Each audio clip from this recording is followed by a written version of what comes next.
최신 경제 동향에서 정치와 사회 등 우리 사회 주요 현안을 알기 쉽게 분석하는 경제 트렌드 따라잡기. 남북 문제와 한반도 국제 정세까지 깊이 있게 분석하는 행복한 동행. 함께하는 세상 오늘은 좀 더 다른 시선으로 세상을 바라봅니다. 네, 퇴진 압박이 버티던 이시바 시게로 일본 총리가 결국 사임했습니다. 자, 오늘 경제 트렌드 따라잡기 코너에서는 이시바 총리의 사퇴 배경 그리고 향후 일본 정부의 향방에 대해서 짚어보죠. 최유한 시사평론가 연결돼 있습니다. 평론가님 안녕하십니까? 예, 반갑습니다. 최유한입니다. 자, 먼저 이시바 시게로 일본 총리가 물러나게 된 배경이 어디에 있습니까? 일단 지난 7일 이시바 시게로 총리의 기자회견을 통해서 자민당 총재직 사임을 공식 발표했습니다. 일본 내각제이기 때문에 집권 자민당 총재가 총리를 맡게 되는데 총재직을 사임하면 총리직을 사임하게 되는 거죠. 지난 7월 20일 참의원 선거 패배 후에 당내에 사퇴 압박에 시달려 왔지만 어느 정도 정책 리스크를 잘 극복한 것처럼 보였어요. 왜냐하면 지난 8월 23일 한일 정상회담을 통해서 셔틀 외교 복원을 통한 한일 관계 개선이라는 성과를 평가받기도 했는데 갑작스럽게 사퇴 기자회견을 진행했어요. 그러니까 8월 23일 한일 정상회담을 통해서 이재명 대통령도 일본에서 가지고 있었던 오해를 풀었지만 이것 통해서 이시바 총리도 인기가 높아졌거든요. 네. 그런데 갑자기 사퇴하게 되니까 다들 놀랐죠. 지난해 10월 취임 이후 불과 11개월 만에 퇴진하게 된 겁니다. 이시바 총리가 7일 사임 의사를 그날 밝히지 않았다면 그 다음날 8일부터 자민당 의원들이 임시 총재 선거를 요구한 서명을 제출할 예정이었습니다. 이런 상황에서 그 전날 6일 밤에 고이즈미 농림수산상과 스가 요시히데 자민당 부총재가 이시바 총리의 관저를 방문했어요. 그래서 두 사람이 이제 물러나시라 하고 설득을 했다고 합니다. 일본 언론들에 따르면 스가 부총재가 자신이 총리 시절에 코로나19 대응을 못했다. 이 비판 속에 2021년 총재 선거 출마를 포기했던 경험을 언급하면서 이시바 총리의 처지를 이해하면서도 자민당의 분열을 반드시 피해야 한다. 라면서 자발적 사임을 권유했고요. 그 스가 부총재는 지난해 총재 선거에서 1차 투표는 고이즈미 장관을 지지했는데 결선에서 이시바 총리를 지지했다고 합니다. 그래서 이시바 총리가 스가 부총재가 응원하지 않았다면 내가 지금 총리 자리에 있지 않았을 것이다 라면서 설득에 응했다라고 해요. 네. 그리고 또 고이즈미 장관은 서명을 시작하게 해서는 안 된다. 큰일 난다. 라면서 사임 결단을 촉구했다라고 하는데 당내에서는 서명하게 되면 명단이 공개되지 않습니까? 명단이 공개될 경우 차후 선거 결과와 상관없이 당의 균열이 회복 불가능해진다. 이런 우려가 확산됐기 때문이라고 합니다. 네. 자, 그런데 이번에 이시바 총리가 급작스럽게 사퇴를 발표했는데 그동안에도 요구가 계속 이어져 왔던 퇴진 요구에는 묵묵부답으로 굳건히 버티고 오지 않았었습니까? 지난 7월 참의원 선거에서 목표했던 여당 과반 확보 실패하면서 당내 사퇴 압박을 받아왔는데 네. 그래 이시바 총리는 그래도 그 명분은 있었어요. 그러니까 미일 관세 협상이라든지 트럼프 대통령 행정명령 발표라든지 이걸 근거로 이 중요한 시기에 정치 공백을 안 낸다 라면서 연임 의지를 굽히지 않았거든요.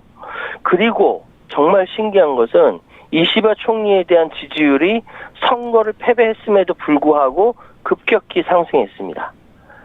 요미우리 신문이 발표한 여론조사에 따르면 이시바 내각 지지율이 선거 패배했던 그 직후에는 22%였는데 이후에 39% 기록합니다. 무려 17%포인트나 오른 거예요. 네. 이 이유는 일본이 미국과 무역 협정을 체결한 것, 그리고 급격한 물가 상승에 대응하기 위해 쌀 생산량을 늘리겠다 발표한 것이 주요 요인으로 지목됐는데, 그러니까 유권자들은 단기적으로 뭐 잘한다, 뭐 이런 성과보다는 이시바가 갖고 있는 정직성, 그리고 개혁 의지에 기대를 걸고 있다. 이게 민심이었던 거예요. 그래서 이시바가 버틸 수 있었던 겁니다. 네. 그런데 의회는 달랐어요. 이미 이시바 정권은 끝났다는 인식이 굳어졌다는 거죠. 그러니까 민심과 그 선출직 의원들의 그 의원들의 생각은 다른 겁니다. 이시바 총리가 고물가 대책 등 경제정책 추진의 의지를 보였지만 강요나 당 지도부가 움직이지 않는 거예요.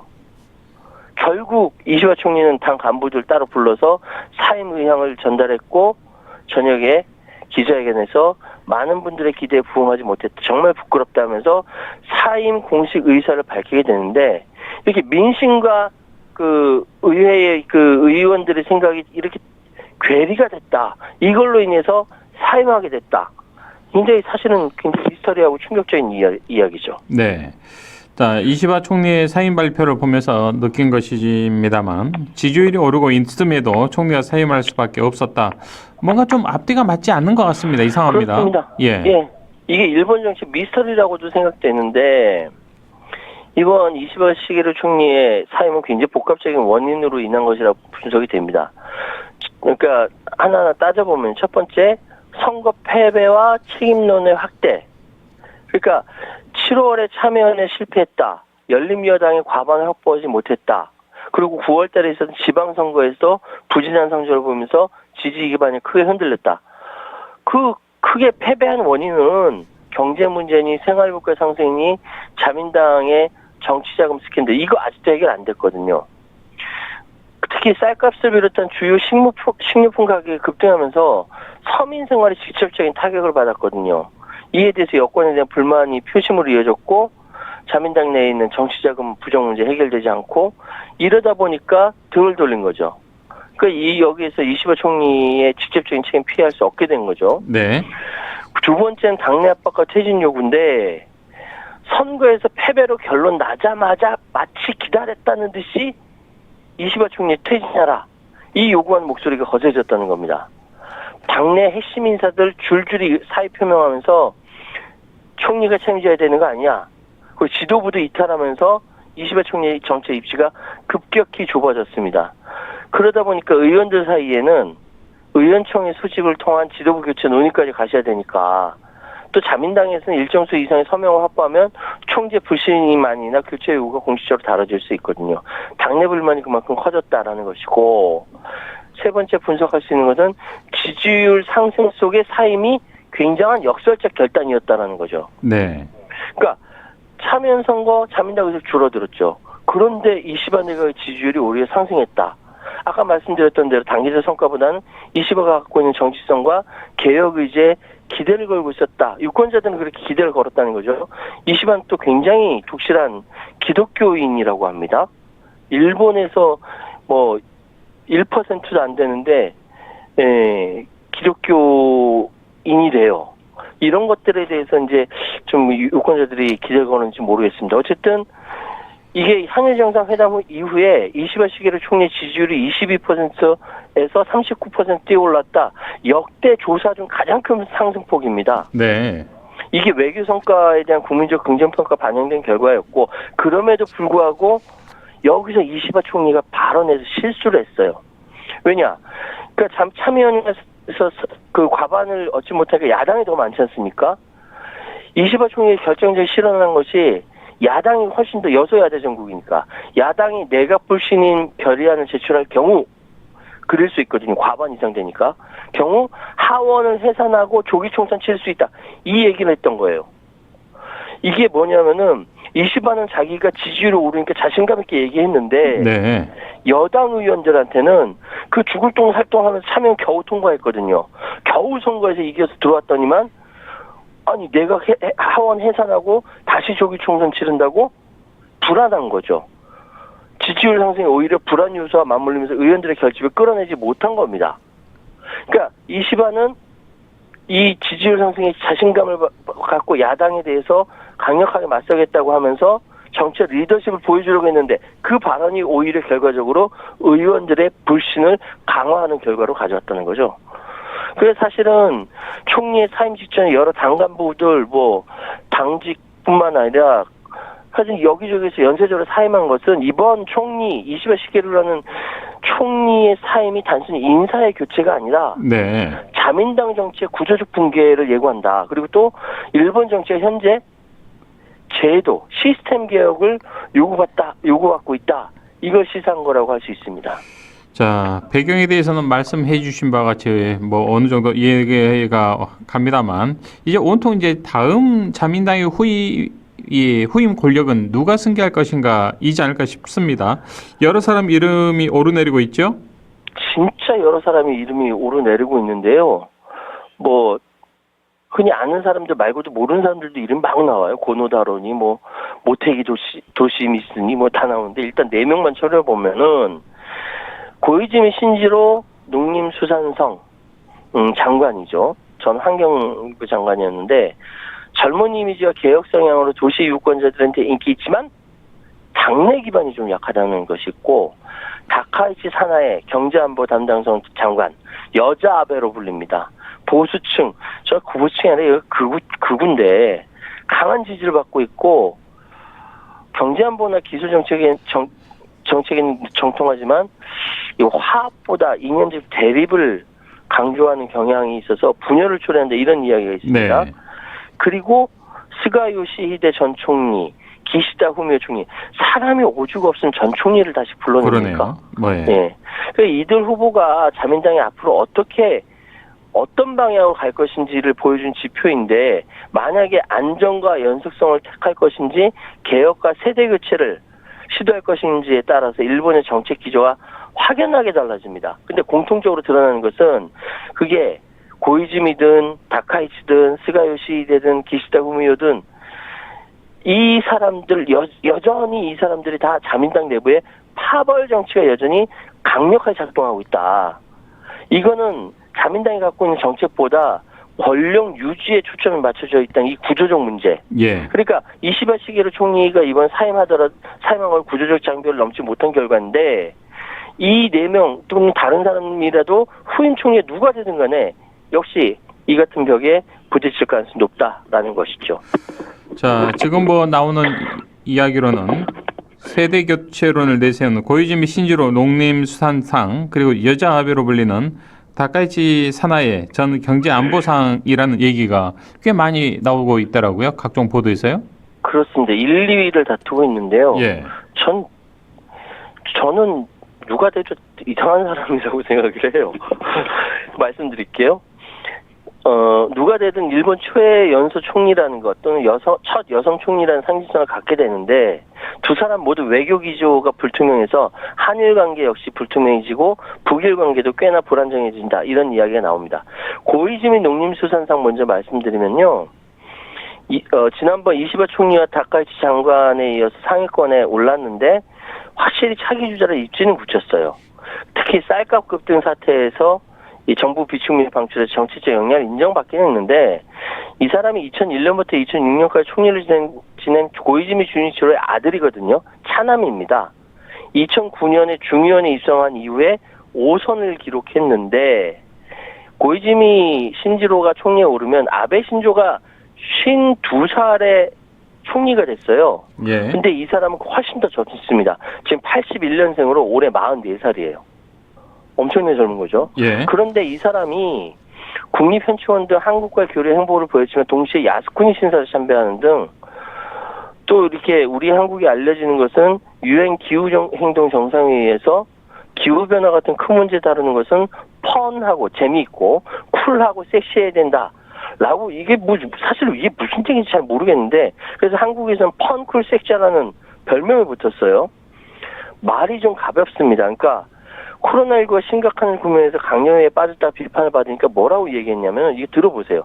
반성을 하고 있는데 좀처럼 반성이 전해지지 않는 것에 대해서도 예. 반성하고 싶다고 생각합니다. 네. 저는 이게 무슨 말인지 모르겠어요. 말장난입니다. 예, 바뀌기 위해서는 변화가 필요합니다. 예. 경기가 좋아지면 반드시 불경기에서 탈출할 수 있습니다. 아니 뭐 이상한 얘기를 이렇게 심각하게 얘기합니다. 좀 이상하네요. 예, 이상하죠. 이상하네요. 예. 다카이치는 더 이상한 것 같아요. 이 사람은 보수파의 절대적 지지를 받고 있는데 사실 1989년 TV 아사히 아나운서 출신이에요. 예. 이후에 후지 TV 갔다가 나중에 무소속으로 출마해서 처음 중요한 의원이 됐는데 아베 전 총리의 핵심 노선을 계승해서 여자 아베로 불리고요. 아베가 그때 차기 지도자로 굉장한 인물이다 막 칭찬하고 그랬는데 이 사람이 총리가 돼서 야스쿠니 신사직에서 참배하겠다. 뭐 아베노믹스를 계승하겠다, 자위대를 헌법 명기하겠다, 굉장히 극우적 사고방식을 갖고 있습니다. 일본 내 정통 우파로부터 큰 지지를 받는다고 언론에서는 얘기하지만 사실은 극우파들의 지지입니다. 네. 하여튼 이 두 사람 중에 한 사람이 될 것 같은데 두 사람이 20%대 지지율로 1, 2위를 다투고 있습니다. 네. 자, 이런 상황에서 자민당을 제외한 나머지 야당 지금 뭘 하고 있는 거죠? 야당도 칼을 갈고 있어요. 지금 예. 자민당이 그 선거 일정이 다음 달 10월 4일 날로 정해지니까 입헌민주당이라든지 일본 유신회 등 야 8당이 헌법 53조 규정에 근거해서 국회 소집 요구서를 중의원 의장에게 제출했는데 이게 절반이 넘는 239명입니다. 자민당 정치적 공백을 더욱 장기화시키는 결정이 바로 자민당의 총재 선거 투표일이다. 당내 사정을 위해서 국민 생활을 소홀히 했다라면서 빨리 임시국회 열어서 휘발유세 잠정세율 폐지, 미국 관세 조치 대응 심의해야 된다라고 얘기했는데 이거 소위 몽리를 부리는 것은 제1야당 입헌민주당입니다. 노다 요시히코 대표. 이 사람이 이제 새로운 집행부, 여야의 두터운 인맥이 있는 사람을 기용하긴 했는데 아즈미 준이라는 의원인데 자민당에 대항할 수 있는 라이벌은 우리 당밖에 없다라고 강조하는데 이렇게 막 몽리를 부리지만 정작 일본 언론에서는 차라리 당 세력 회복과 야당 협력 강화가 과제다. 비꼬는 거죠. 네. 입헌민주당 집권 능력 있냐라고 비꼬고 있는 겁니다. 자, 이시바 시게루 총리의 사임 그리고 새로운 총리를 선출해야 하는 일본 전국의 앞으로의 좀 그림 어떻게 전망하십니까? 제가 말씀드렸던 바와 같이 이시바 시게루 총리는 사임이 끝이 아니라 일본 정치의 구조적 취약의 시작이다. 예. 저는 그렇게 보고 있거든요. 그러니까 참여연 선거 패배에도 불구하고 지지율이 상승했다. 이거는 유권자들이 기존 정치 구조에 대한 불신과 개혁에 대한 기대를 동시에 품고 있었어요. 이시바 시게루에 대해서. 그럼에도 불구하고 그래서 지지율이 올라갔는데 그럼에도 불구하고 사임을 선택할 수밖에 없었다. 이거는 민심과 동떨어진 자민당 정치의 구조적 한계, 일본 정치의 기능 부재를 드러냈다. 이렇게 해석이 됩니다. 지금 일본은요. 민주주의 국가 아니에요. 세습 의원들이 어마어마하게 많습니다. 아버지, 할아버지 정치인이면 그 아들, 손자 다 정치하면서 세습해서 국민들이 거기에 환멸을 느끼는데 바꾸지는 못하고 있는 거예요. 그러니까 리더십 교체를 넘어서 정치 시스템 이 자체를 재설계를 국민들이 요구하고 있는데 바꾸지 못하고 있다. 이것이 가능할 것인가? 세습 정치를 얼룩진 일본 정치의 현재 상황이 굉장히 그래서 깝깝한 겁니다. 이게 민주주의 국가라고 말씀드릴 수 없고 예. 과연 일본이 어디로 갈 것인가? 리더 교체가 아니라 구조의 변화 그리고 개혁의 지속성이 있어야 되는데 과연 그것이 가능할 것인지 예. 저는 이게 좀 부정적이라는 생각이 자꾸 드네요. 예, 또 부정적인 생각이 자꾸 드는데 또 이 질문 한 가지 더 추가로 드리겠습니다. 예. 미국의 그 우리 조지아주 머물던 우리 대한민국 노동자 317명인가요? 구금 사태. 우리 평론가님께서는 어떻게 지켜보셨습니까? 전반적으로 진행 사항들. 지금 트럼프가 굉장히 나중에 당황하고 있다라는 생각이 들거든요. 예. 마가 집단의 내부의 그 지지를 받기 위해서 뭔가 블러핑으로 이렇게 계속 이렇게 그 뻥튀기 하면서 지지율을 관리하면서 예. 쳐라 해가지고 뭐 했는데 하필이면 한국 기술자들 치니까 뉴욕타임즈나 워싱턴 월스트리트 저널이나 보수적인 매체 월스트리트 저널조차도 이거 트럼프의 오버한 거다. 아니 동맹이라고 하면서 돈 3,500억 그거 얘기까지 하면서 이렇게 뒤통수 칠 수 있냐 이게 동맹 맞냐 라고 내부에서도 비판의 소리가 나오고 있거든요. 그러니까요. 우리가 여기서 지금 당장 3,500억에 대한 사인하면 안 되고요. 예. 지금 그래서 김용남 대통령 정책실장조차도 이런 식으로 하면은 마스크가 못 나가지라고까지 얘기했거든요. 예. 외교는 명분 싸움이고 명분에서 우리가 지금 굉장히 화가 났다라는 걸 보여줄 수 있는 것이고 예. 안 그래도 시민사회단체를 비롯해서 끊임없이 지금 미국에 비판하면서 시위하고 있지 않습니까? 국민들이 단합해서 미국 너네들 동맹이라면서 어쩜 이렇게 뒤통수 칠 수 있냐라고 비판을 해야 합니다. 대통령이 얘기를 못하더라도 국민들이 그렇게 비판하면서 우리 단합된 모습을 보여줘야 트럼프라도 쫄아요. 왜냐하면은 우리 대한민국의 독특한 현재 위치가 기저귀부터 모든 걸 다 만들어서 반도체, 막 선박까지 만들 수 있는 사실상 대한민국 유일한 나라거든요. 미국 동맹 중에. 네. 이 제조 강국을 저렇게 뒤통수 칠 수 있는 것은 안 되는 거예요. 그래서 지금 트럼프도 아차 싶은 거고, 그래서 머물러 달라고 얘기해서 하루 더 이렇게 삐걱댔는데, 여기서 우리의 분노를 좀 보여줘야 된다. 전략적 반미, 전략적으로 사용하는 것을 김대중 대통령이 이거를 용미라고 했습니다. 예. 용미해야 합니다. 용미. 예. 예.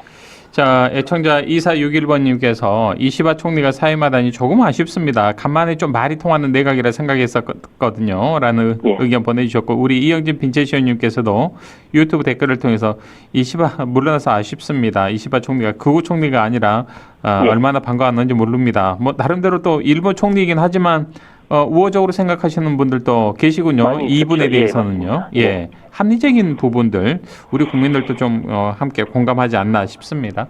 알겠습니다. 오늘 말씀 여기까지 듣죠. 고맙습니다. 감사합니다. 지금까지 최유한 시사평론가와 함께했습니다.